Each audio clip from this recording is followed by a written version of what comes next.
Sanjay doubt म्हणतात की दाढी ही रावणाला होती आणि आम्ही ते जाळण्याचं काम करू.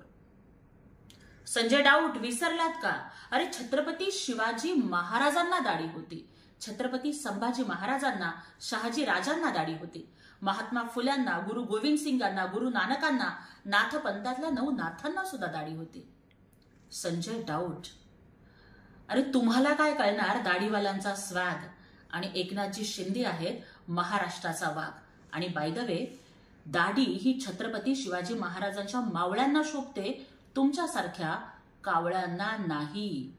तुम्ही काडी लावत जावा, आम्ही विकासाची हिरवीगार झाडी लावत जाऊ. तुम्ही जाळण्याची भाषा करा, आम्ही मात्र महाराष्ट्राला सांभाळण्याची भाषा करू. आणि इथून पुढं जर दाढीवर बोललात तर शिवसैनिक तुमच्या अहंकाराची माडी उद्ध्वस्त केल्याशिवाय राहणार नाही.